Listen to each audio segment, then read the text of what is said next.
All right. Hello, everyone. Today we are talking about the 2024 Horizon Report Cybersecurity and Privacy Edition. My name is Nicole Arbino. I'm a senior program manager here at EDUCAUSE, and I am joined by some wonderful folks to talk about the report. And Jenay, I will kick it off with your introduction. All right. Hi, everybody. I'm Jenay Robert. I'm a senior researcher here at EDUCAUSE. The Horizon Report is one of my favorite projects to work on throughout the year. And I'm excited to talk about it today. So I'll pass it to, on my screen, the next person is Ben Woelk. Okay. So I'll pass it to you. Great. Thanks, Jenay. My name is Ben Woelk. I work at the Rochester Institute of Technology. I contributed to the Horizon Report this year, and it's my first time doing that. I thought it was a really interesting experience. And I will pass it over to Nicole. Thank you. I'm Nicole Muscanell. I'm a researcher here at EDUCAUSE. I work on the same team as Jenay. And I'm involved with the Horizon Reports. Typically, I'm largely responsible for writing the trends section in all of the reports. And then we have Ben. Oh, sorry, other Ben Bongers. Ben number 2, the less popular Ben. Hey everybody, my name is Ben Bongers. I work with EDUCAUSE on the professional learning team as a professional learning manager.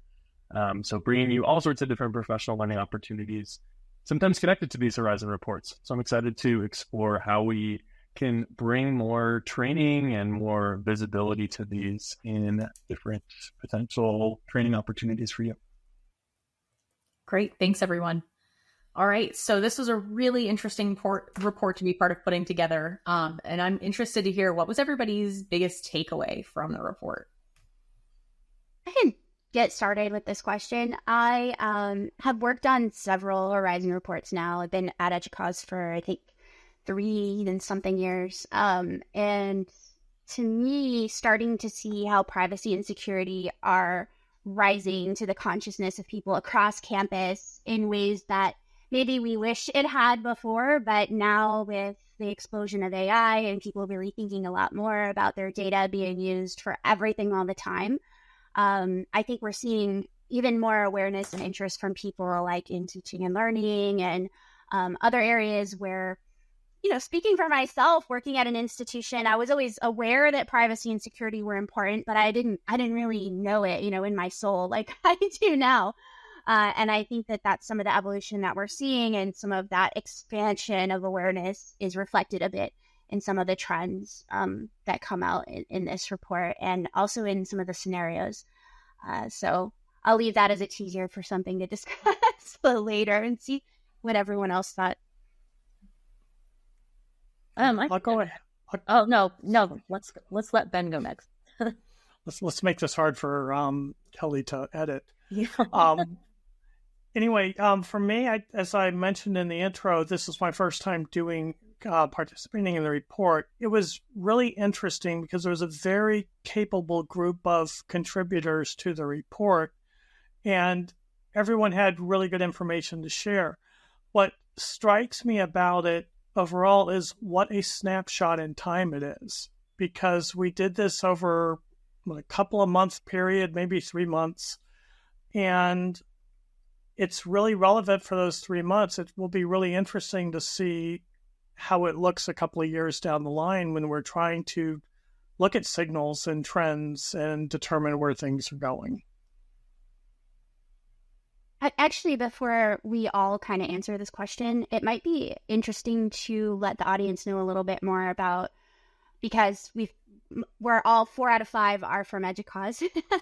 And so the question is, what was Ben Woelk's role on this? And not everybody realizes the large process that happens behind the scenes with all of our Horizon Reports. So if it helps, especially for those listening or watching, that every Horizon Report is a process where the researchers bring together a panel of experts from actually across the world and people working on the ground. So it's not our opinions at EDUCAUSE that we're writing about in the Horizon Reports. We're collecting data from this panel, and then the panelists will vote on the various trends and key technologies and practices. And our panelists also give us a lot of input for what those scenarios look like in the report. So this entire report is the voice of our members amplified, and I think that often is not something people are aware of. So just to kind of clarify and if you want to add anything, then feel free. But I just wanted to kind of clarify that for anyone listening. No, Jenay, it's a really good point. And I don't have the total number of participants. I'm sure Nicole does, but we're all practitioners in either cybersecurity / information security and/or privacy across higher education. And I think we had a few members who were not part of universities and colleges. That's what I've seen typically. It was a overall self-selected group. There was a call for volunteers to participate in it, and a number of people answered that call. It was I would say across the profession in terms of the cybersecurity and the privacy side. I think it was a pretty good cross-section of technical people, non-technical people, chief information security officers, chief privacy officers, awareness and training people, all sorts of different areas. So I think it gives an opportunity to give even though we're all associated with higher education, I think it gives a really good opportunity to provide different vantage points into what we're seeing happening. Thanks for that additional context. Yeah, so I don't know, anyone else want to talk about their takeaways? Sorry, I derailed us there. I just felt like it was a good time to clear that up. No, I think that was a good spot to jump in with that, Jenay. I was kind of revisiting the report and just trying to think, okay, like broadly looking at all the trends kind of together. What's a takeaway that I could, that wasn't just narrowly related to one of the specific trends. And so what we did see is that there were several trends that we're seeing an arise in risks and threats, and also different types of cyber attacks in higher ed institutions. And what I kind of realized going back and rereading what I had written to jog my memory, there's several different spots where kind of one of the key implications is that cybersecurity and privacy professionals are really going to need access to ongoing professional development opportunities, so upskilling and reskilling, because we see that technology is changing so fast, especially if we're talking about AI. The types of threats that are out there are getting increasingly sophisticated. Threat actors are always trying to find workarounds or new ways to target people.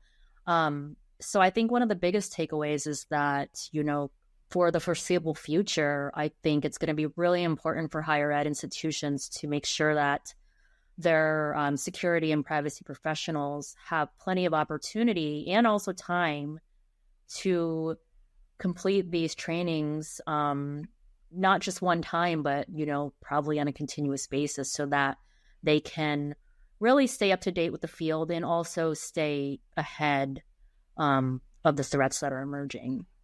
So that's my main takeaway from the trends section. And I want to comment on that briefly. The formal training stuff is important, but I think every bit as important is that network and those connections to be able to talk to other universities and colleges and see how they are approaching some of these issues. To me, that is, honestly, it's been one of the biggest pluses of my EDUCAUSE involvement, is establishing those connections. And with this report and the frequency of how often it comes out, we're talking about generative AI, and it doesn't look much like it did 4 months ago at this point in time. So I think even the training's important, but I think the constant communication about new things happening is important also, because I think the training's going to lag behind at least these newer developments. There was also a conversation about building up the workforce in cybersecurity and privacy in higher ed. And I think that training part is really critical for that, because part of what we identified is that people are coming, essentially loosening the amount of demanded requirements on different positions that we list and trying to make them more open and accessible, especially to a diverse job-seeking market, rather than having a bunch of certification requirements that couldn't, basically you'd need to be in the field for about 10 years to even go after some of those. So I think that is part of what came out of it also. But no, Nicole, absolutely agree about the need for the keeping up with things. It's just a variety of ways we're going to have to do it, I think. One of my main takeaways reading through the report was I actually was thinking about the EDUCAUSE top 10. The top 10 report that we put out every year for things that higher ed folks should be thinking about for the next year. And cybersecurity has been number one for the last several years on that report. And so my main takeaway is going to be a question, which is mostly, how does this report bring a newer lens to an important priority in higher education that has been at the forefront of even our EDUCAUSE top 10 for the last several years? I'd be curious what the group thinks about that.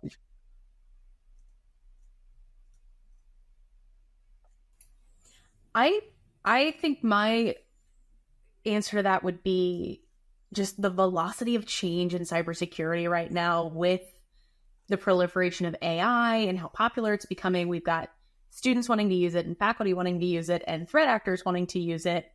And it can be, like, I would be curious to look back at top 10 from last year and see how we talked about cybersecurity and privacy and the top 10 issues for this year, and see how the way we talk about it has changed from just such a short time ago into this report. I think that velocity of change is really probably concerning for institutions, but also really at EDUCAUSE gives us this big lift of, like, how do we help institutions get what they need and connect with the right people to make sure that they're prepared for all of this change that's coming at them. And I don't know this off the top of my head. I should probably go back and read top 10. But does top 10 really do as much of a focus on, like, the foresight aspect and us, like, really delving into the future of what cybersecurity and privacy is going to look at over the next decade or so? Because if I'm recalling correctly, I feel like we have that stronger component in the Horizon report. And so that's something that would kind of put a unique lens on it and would be a little bit different than what top 10 does. Yeah, I think I was going to kind of touch on something along those lines. For me, the top 10 is always this incredible resource of, here are these big trends we need to be looking out for. And I really love being able to go deeper in the Horizon reports for any given topic, on not only deeper in the ways that Nicole was just saying, where we think, okay, what are the potential impacts? What are all of the different scenarios that we can imagine for the future? But also thinking about those overarching social, technological, environmental, economic, and political trends that will then impact the future of this specific area. I say this as often as anyone will let me speak, which is that higher ed doesn't exist in a bubble, number one. And number two, our community has the power to create the future. Perhaps not in its entirety, we're not all powerful beings, but we don't have to be passive recipients of what happens and then react to it. We can think in this data-informed way with strategic foresight, which is the science that the Horizon report is based on. And we can decide how we want the future to look and then create actions to get there. So it's definitely a slightly different take on trends, that's for sure. And I, for one, love especially writing those scenarios. So yeah, it's a fun way to think about the future. Nicole, I'm glad you brought up the difference between the comparing top 10 to Horizon Report and going back to my point about the velocity of change in cybersecurity and privacy issues right now, I wish I had a crystal ball, because I'm curious, in this 10-year time horizon that we talk about in the Horizon Report, what would these actually be? What will the top 10 issues look like when we're supposed to be at this 10-year time horizon? And how much will have changed in higher education, in cybersecurity, and in privacy? Will we be spot on, or are there things that will have just changed so rapidly that we're like... It's going to be interesting to see for sure, because even with this year's report, right? So the last, and it wasn't called Cybersecurity and Privacy, but the last Information Security Horizon Report we did was 2021, so just about 3 years ago. And like in between these two reports, ChatGPT came along, and we saw that was a huge change, and that made a big impact, and is still continuing to make really big impacts at higher ed institutions. So that 10-year horizon, I'm sure we'll see lots of things going on. Yeah, it's tricky. I'm sure there will be attackers. I'm sure there will be things to protect, but I look back a little longer than 10 years, but 12 years ago, phishing wasn't the thing it is now either. So that was a huge change in terms of how attackers were trying to get into networks and compromise accounts and all of that piece of it. I think the other piece that was interesting that we touched on in the report, that political aspect's really interesting, because I don't remember, the last two administrations at least have had a cybersecurity strategy. I'm not sure there was one before that. If there is, I wasn't aware of it, and it wasn't promoted as well. This last year, the Biden administration has an AI governance strategy also. So it's going to be interesting, both from the political administration side of things, to see what gets emphasized and what is maybe where the government provides help to universities, but also where they're being a little bit more rigid, especially around compliance and research and things like that. And we identified things around we all know that we cannot simply attest that we have controls in place. But now we're seeing times where the government is going after specific universities, and they're using the False Claims Act because it was really, you said you had this, but you don't. And that seems to that's still continuing. And if anything, it seems to be even larger stakes in some ways. But 10 years in generative AI, I can't even hazard a guess what things will look like. I do think we're going to see demographic impacts, though we're already starting to see those in terms of especially smaller schools closing, and overall college students going to look different. But I think it's interesting that you bring up the political side of it. And what I hear a lot with our privacy and chief privacy officer community groups is this, like, what legislation is going to come out that impacts the way institutions do what they do? And there's not only the federal layer, but also the state layer. Institutions are already working on compliance efforts with GDPR and things like that. But if, depending on what the United States decides to do with privacy legislation, could really impact the work that our privacy folks are doing. Very much so.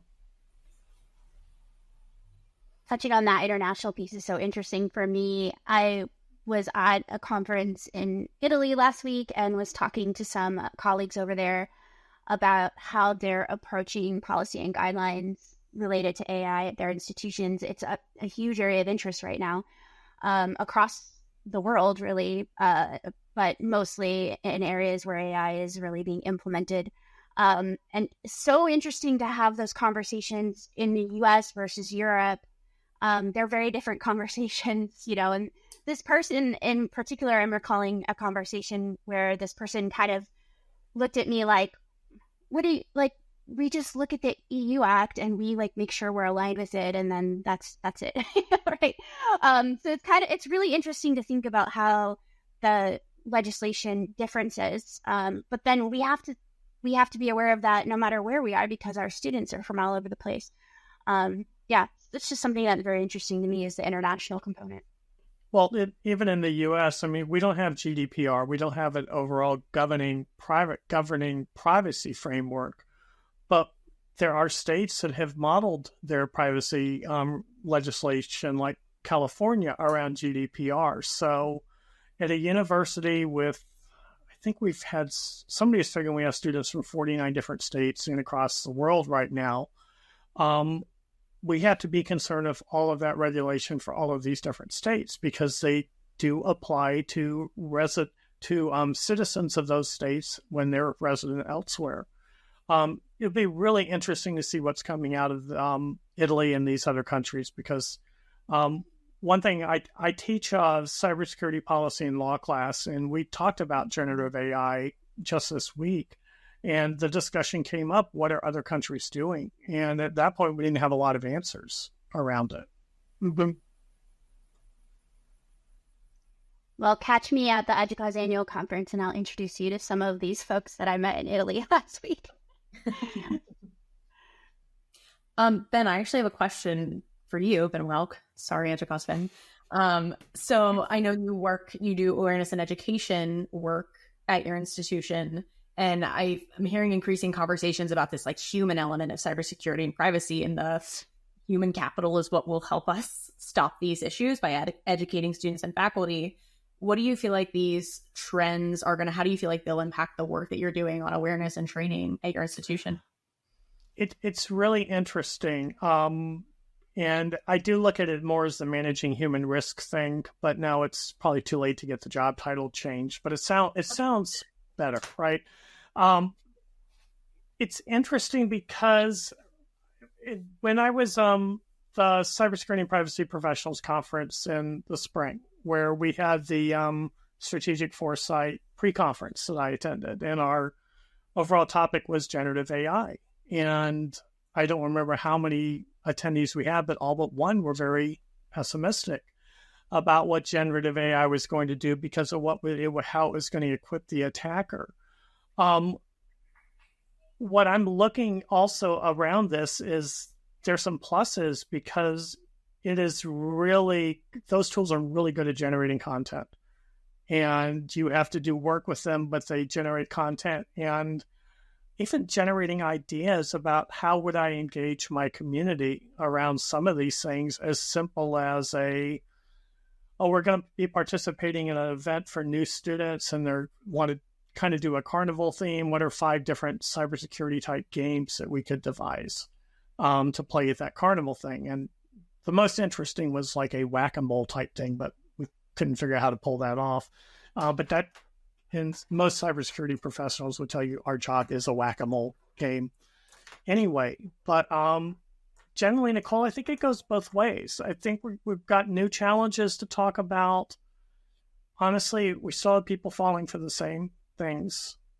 But the difference now is I'm expecting more sophistication from the attackers, actually, that I'm seeing so far around this. But I don't necessarily think I think it's going to all equal out at some point. I don't necessarily know that it's going to make the job harder. More things to consider, more places to tell people, no, you should not be putting private information into a public generative AI platform sort of thing because it'll use it for training. But generally, I don't know for sure yet. And that's a really long-winded way of saying that. But I'm expecting to take advantage of new techniques. I'm expecting new things to help get people prepared to face. Go ahead. So my follow-up question to that, as we think about the way our students, our traditional students that are, our 18 to 22-year-old students consume and learn about this content is different than the way that like faculty and staff do.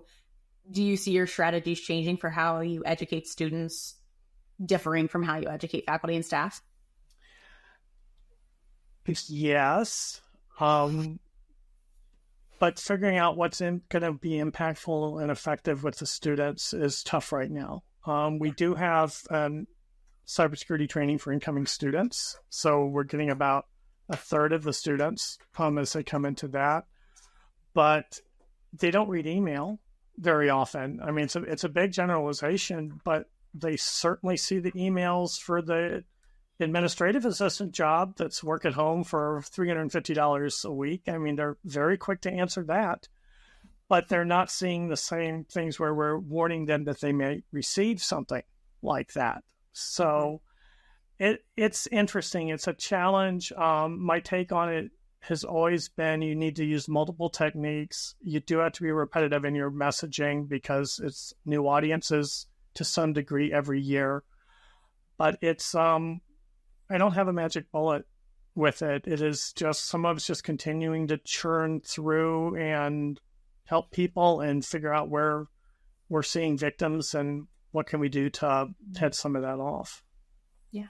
I know Ben and I both worked as advisors in past lives before EDUCAUSE, so the email thing's a little too real. I was a former professor, so so I'll also jump on that. Hey, and I don't want to keep putting you on the spot, Ben, but you're our member here who actually you're at an institution. I'm the non-EDUCAUSE person. Yeah, you're more in tune with like probably what's actually going on at a campus. But kind of following these questions, I'm curious as to whether you're seeing not just students, but I guess, faculty, staff, students. Would you say that you have any sense of whether or not they're becoming more interested in playing an active role in protecting their data? Because I think we see this in this year's report, but this is something that we've been seeing kind of every year, really, is that there's this trend that people are becoming more concerned about their privacy. But I'm wondering if on campuses, we're seeing that stakeholders in general are actually becoming then more interested in playing a role themselves. I don't know if you have any thoughts on that. I think there's, starting with the faculty staff side, I think there is more acknowledgement and understanding that they have to play an active role in ensuring their security and privacy, that we can't do it all. But some of this, gets in place by, well, if you're going to do research, then you have to provide this information. You have to submit what we call an information access and protection questionnaire, so we know what type of information the solution or whatever it is you're proposing is going to deal with, so that we can advise accordingly. I don't know how much of that people would voluntarily do, but when it's part of the approval process, it helps. The student side is really interesting because my assumption was going to be that, they've just given up. That everything about me is out there. It's going to continue to be exposed. And I think we definitely see some of that with the students, but I do know that they are concerned. It's interesting. I don't know whether it has to do with what they're able to affect in some ways, but I know there's more interest in how will RIT use my information, as opposed to whatever cyber criminal has, gotten a piece of it. But what was interesting was my assumption over the last few years is everybody's going to have given up. But in teaching that class around the cybersecurity policy and law, and we talk about privacy in there also, is that some of the students are very much, no, it's up to us. We need to make that difference. We need to figure out how to do it. We'll see what happens as it goes forward. But I think we've always got a part of the population that's energized and another part that is just kind of there in general, and well past students, but across society. This conversation about reaching the students makes me think of the transformation scenario in this Horizon report that we're talking about, where we envision this completely transformed future of higher education. And in this particular scenario, we envision that future entirely revolving around, or at least having this foundational element of privacy and security education for students from kindergarten all the way through, or, pre-K, kindergarten, all the way through the lifelong learning opportunities that are out there. And that's just such an interesting scenario for me to ponder as someone who's worked at an institution, and a couple of it we've already talked about. Some of us have taught students, some of us have advised students, and me thinking back in my past life, what would it have looked like teaching the courses that I taught? I used to teach like pedagogy courses, for example. If I did make sure that that was a foundational element of what I taught, make sure I addressed FERPA, for example, even though my class was not necessarily directly related to that.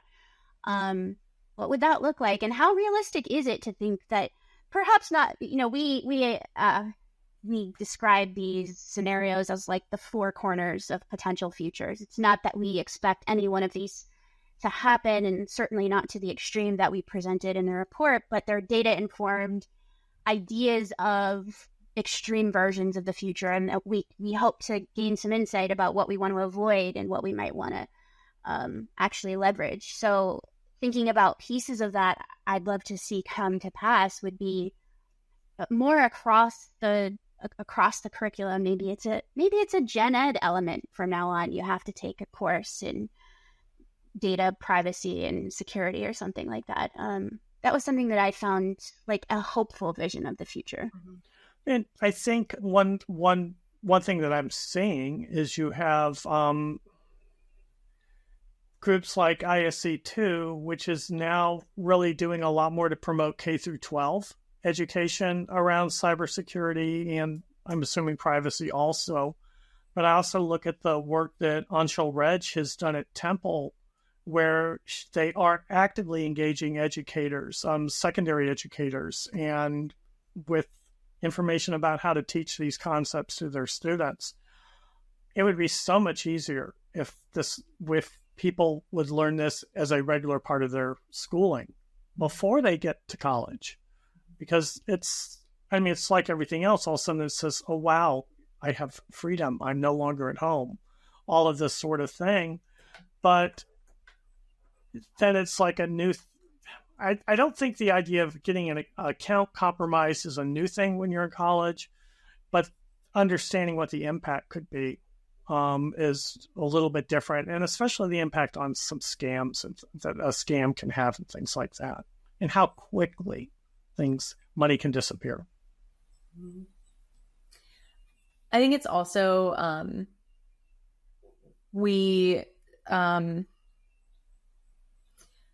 thinking about how students, this idea that students don't care, like there's this pessimism about it. And someone had brought that up at the Cybersecurity and Privacy Professionals Conference back in May about just students don't care. I don't know what to do because students don't care. And someone had brought up this is the generation that invented the Finsta. If you're not hip to the lingo, a Finsta is a fake Instagram account. So students will have the Instagram that their grandma's allowed to follow them on, and then the one that they send to their college friends. And so I do think there is this awareness of what they're putting out there and who they're putting it out there to, which I think speaks to your point, Ben, of, there may be some pessimism about my information's been leaked, but I am opting to be a student at your institution, and I do care about what you are collecting about me and how you're using that information about me. So I think it's an interesting, two things are true about how students perceive their data being used. I think that reminds me of one of the other scenarios, which is the growth scenario.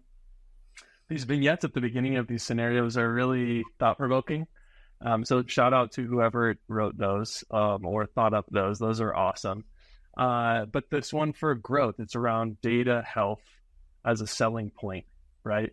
And try to imagine, 10 years from now, going on an admissions tour and the admissions guide is talking about how their university or institution has really strong data health, cybersecurity, privacy. They've invested in it over the last 10 years. And all of a sudden, the parents, the students are really impressed. And that's one of the main things that they're thinking about when they're going into the college selection process. It feels so different, at least for me, from what happens right now. I don't think that is on top of students' minds all the time. I think it's a consideration, it's an important consideration, but to have that be number one consideration feels like a different future, which I guess is the point of these Horizon reports, right? You're trying to imagine something that's different. I can appreciate it because, especially these scenarios, because even some of our recent work at EDUCAUSE has shown that all people, but definitely cybersecurity and privacy professionals, are operating in sort of a reactive mode at times. And that's due to all sorts of things. Maybe it's workforce gaps, maybe it's staffing, workload issues, all sorts of things like that. But it can be really hard when you're, kind of head down working on just what's right in front of you, to take a step back and think through what's a strategy for the next 10 years. How do we wrap our arms around this, get our heads around this? And that's one of the things that I love about this Horizon report is it's motivating. It's a positive take at times on what could be, instead of just feeling overwhelmed by, like technology is moving quick, we're losing people to other industries and sectors. Like, I guess, like we should just throw in the towel. Like, hopefully this works out. That's not what it's doing. I think it's motivating us to think through in an informed way. How can we actually do something like this? I know you touched on that earlier, Jenay, but I love that part of the Horizon report. I'd be curious if you all have seen some of that in your work through EDUCAUSE, as well as been at your institution, of how students are thinking about coming to an institution, and is data and data privacy part of that conversation? I don't know if they're thinking about it yet, Ben. I also will say shout out to our colleague Mark McCormick, who wrote the vignettes this year. They're amazing. Yeah, I love reading them. But I think you're right that like I'm so curious what that will look like in 10 years, but especially as these threat actors are having bigger impacts and bigger breaches that have reputational impacts on institutions. Like, I could absolutely see that becoming a reality, because it's like, oh, well, I heard of this institution. They were in the news because of a big breach. And how does that impact?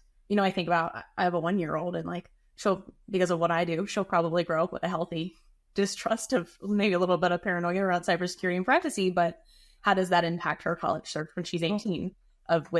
Reputation is tricky, right? Because we assume it's going to have a big impact. But if you go back to some of the retail breaches, like the Target breach and other things like, or TJX, we, interestingly, Rodney Peterson, when he was at EDUCAUSE, spoke at this mini conference on campus at RIT, but we had people there from TJX, and our assumption was, you all must have really taken a hit because of this happening. And they said, nah, sales went down for about 3 weeks. And then everything rebounded, and it's old news at this point. But I also know, even looking at the large breaches some universities have suffered, if it's not something that's impacted the university critically financially and operationally, I'm not sure that, and I don't want to mention names, but if you have a prestigious West Coast institution that has had 3 data breaches with hundreds of thousands of alumni and students exposed, I don't think they're seeing a hit in terms of people applying. I don't know if there's anything around the giving side. That would be something else to potentially look at it too. But we've seen a couple of this year is smaller colleges that were not able to recover from cyber attacks at all. Much less the reputational piece of it. They couldn't stay in business. Yeah, I think just maybe a week ago, I got another one of those letters in the mail. This happened to be from my cell phone carrier. I won't say the name because I don't know if I'd get in trouble for saying it, but they say, you're sorry we had another data breach, and basically just my bad. And I remember kind of pausing and thinking to myself, yeah, this is so common now. Every few weeks, probably, I don't know, at least certainly multiple times a year, you find out that there's a data breach with some some company you interact with. And I think back to when this first started happening and you thought, oh my gosh, I need to change providers or whatever. But now I just think, okay, this happened again. And what am I going to do? Change to the other cell phone carrier who also has had data breaches? I don't know how we're supposed to handle that as consumers. But I do want to kind of plus one the point about like very serious financial impact, or another piece to really think about is like, how might accreditors change their procedures? I didn't realize it until I started working with institutional research colleagues at an institution, but they get phone calls from their accrediting agency, like, we saw this news story about your students doing this thing, and we need you to now respond to how that happened and what you're going to do to prevent that from happening again. And like, so, thinking about the role of accreditation in the future of cybersecurity and data privacy is very interesting. And then also circling back to kind of where we started around national guidelines, local, legal ramifications, basically. And I think the other piece to add in there is cybersecurity insurance requirements, because the insurance industry can drive some of the change also. Not as severe as the accreditation situation, but if you can't qualify for your cyber insurance and something happens, there's already going to be I'll call it a copay, but essentially it's a shared risk.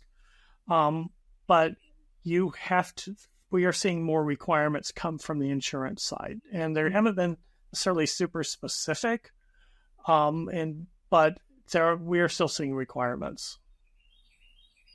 Yeah, and imagine your financial institution as a higher ed institution. What if your financial institution then starts requiring you have to show that you're doing these types of trainings and you're protecting data in this way, because they share the burden as well. If you're compromised and it hits you in a financial way, then your financial institution carries more risk. So I could see some of these partners that you don't think about on a day-to-day basis starting to implement some requirements. Otherwise, we're going to charge you more for transactions that happen on your campus, or whatever it is that they can leverage.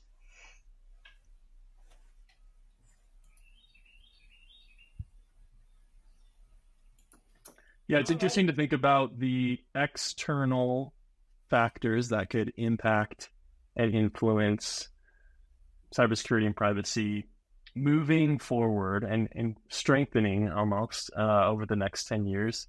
I'm curious, for folks listening and tuning into this, they may not be thinking about those external, huge systemic, larger systems and how they might impact. They might just be thinking about, well, I work as a director or a specialist. So what can we maybe suggest as potential actionable points for them tomorrow, right? As they're trying to read through this and think through, this Horizon report's really great. What might be my next step? What do you think? It's a great question, Ben. That's a great question, but the immediately tomorrow part, I think that makes that tricky. Yeah. I mean, I would say, and this is previous to the Horizon report coming out, but seeing all of the change being driven by generative AI, we put in place a generative AI safety and security advisory committee so that we were looking at it from a risk basis and trying to advise higher governance strategy level so they'd be informed really about what they choose to do. I think when these reports come out, and I think a good portion of people know about some of these issues, but I think it makes a difference when they're highlighted in a report like this, and it does give you something you can take and show someone, right? This team or this community of cybersecurity and privacy professionals has indicated that we need to pay attention to this. I think we should look at it. Then I think the issue that that people run into is some of it's a staffing thing, some of it's a money thing, some of it is how can I possibly do something now and more proactive when I'm doing everything I can to keep the doors open, and the lights on and everything. So I think it's with on the cybersecurity side, I can speak to it. It's always a balance between what you can accomplish strategically and what you have to react to. But with things you have to react to, the mantra has always been don't waste a crisis, in terms of getting the things that you need. I think a report like this helps in terms of saying, hey, this is something we need to start paying attention to. Let's get a group studying it at the least. Yeah, I'm kind of +1 on that. And really that question of what do I do tomorrow depends a lot on where you sit in the institution, or if you're even at an institution. But let's just say for now, where you sit in the institution. If you're a frontline worker, you're not leading a team or leading strategy, what do you do? And I think something that comes out from a lot of, for example, Horizon action plans, where we try to translate these reports into action, almost always our panelists tell us really the first step is educating yourself as an individual. Broaden sort of what's coming in on a daily basis, whether that's you have a LinkedIn network or you have community groups at EDUCAUSE that you're a member of, whatever it is for you. Expand that a little bit and try to include a little bit more input from security and privacy, because to Ben's point from the beginning of this chat, these things change so rapidly. It's not that we can say, go take this class or learn about this topic and you'll be good. It's really more about continually developing that knowledge and having sort of that growth mindset. So that's the sort of action that I would recommend for folks kind of in those frontline roles at the institution. I would say for individuals who are leading teams, maybe departments, have more strategic vision or responsibility. One thing I really love about the Horizon reports is that we give exemplars throughout, and maybe just go through and identify some of those programs or initiatives that really inspire you, and then reach out to those colleagues and ask them, how did you do this? What did you do? Can we talk about it? And again, not picking on Ben, but that was another thing Ben talked about, right? That being able to engage directly with colleagues has been so helpful. So reach out, like, why not? Those are the two things that I would say would be great things you can do this week. Yeah, my thought goes along with Jenay's also. So I'm a big believer that change happens through relationships. So whether that's relationships within community groups at EDUCAUSE or relationships with your senior level staff, or even like relationships across campus of like, if I click on that phishing link, I'm going to make Ben's job harder. So I'm not going to click on it. Be really careful. And, relationships with student workers who then tell their friends, be careful what you're clicking on. And hey, that job posting about administrative work from home is not real. And so those relationships that we create across our organizations, at other institutions, through EDUCAUSE, wherever, are what's going to help us make more progress more quickly. I agree with everything. So I don't want to keep reiterating the same points, but I would say also just keep up with some of our other products that we have coming out at EDUCAUSE that can can help to answer some questions in these areas. So just for example, we have workforce reports, and we're going to have a series of 2025 workforce studies that come out that look at, for example, we're doing one specifically on cybersecurity and privacy, and keeping up with something like that can help institutions understand how they might actually better address some of the workforce gaps and issues that they're seeing, which are certainly apparent in some of the trends that we see this year in our Horizon report. So things like that. And like Jenay said, definitely check out our key technologies and practices, and you can see universities in action and what they're already doing. Very specific examples with for how they're actually doing things like, for example, empowering users on their campuses to take action and play an active role in their own data protection. Good point to end on. I feel like stay tuned for more cool resources coming out. Read all of our stuff. Just read all. Same bat time, same bat channel. You'll catch us next time.